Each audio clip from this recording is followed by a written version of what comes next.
بنی اسرائیل کا واقعہ ہے، بیان کرنے والے خود نبی صلی اللہ علیہ وسلم ہیں کہ ایک آدمی نے 99 قتل کیے تھے. 99 قتل کرنے کے بعد اب افسوس، پشیمان، لوگوں سے پوچھا مجھے بتاؤ اس زمین کے اوپر سب سے بڑا عالم دین کون ہے؟ اسے بتایا گیا، لیکن اس نے پوچھا تھا سب سے بڑا عالم دین، جو بتایا گیا وہ سب سے بڑا عالم دین نہیں تھا، سب سے بڑا عبادت گزار تھا. یہ فرق ہمیشہ یاد رکھا کریں، عالم دین میں عبادت گزار میں بہت فرق ہے. یہ فرق اللہ کے رسول نے ایک اور حدیث میں بتایا ہے، فرمایا عالم دین عام عبادت گزار کے سامنے وہی حیثیت رکھتا ہے جو 14ویں رات کے چاند کی ستاروں کے سامنے ہے. عبادت کرنے والا علم نہیں ہے، جاہل آدمی ہے، نمازوں کے اوپر نمازیں پڑھ رہا ہے لیکن یہ پتہ نہیں اللہ کے رسول نے نماز کیسے پڑھی ہے. عبادت اللہ قبول کرے گا، لیکن عالم دین کے مقابلے میں یہ عبادت کرنے والا کچھ بھی نہیں ہے. تو یہاں پہ اس بیچارے نے پوچھا تھا مجھے سب سے بڑا عالم دین بتاؤ، لیکن لوگ جو ہر داڑھی والے کو عالم دین سمجھ لیتے ہیں، انہوں نے بتا دیا سب سے بڑا پادری.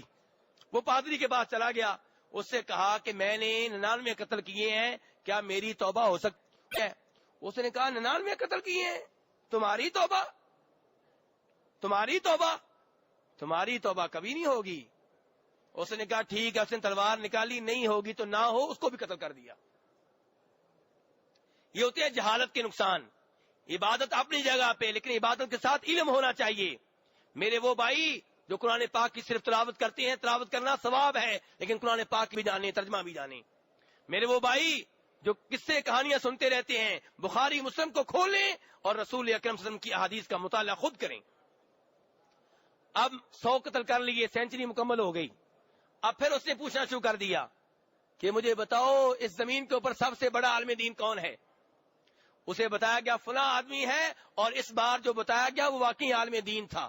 وہ واقعی کیا تھا؟ عالم دین تھا. اس سے پوچھا کہ میری توبہ ہو سکتی ہے، 100 قتل کر چکا ہوں. عبادت گزار نے کیا کہا تھا؟ صوفی صاحب نے کیا کہا تھا؟ انہوں نے کہا تھا 99 قتل کیے ہیں، تمہاری توبہ کیسے ہوگی؟ یہاں پہ 100 ہو چکے ہیں. اس نے پوچھا 100 قتل کر چکا ہوں.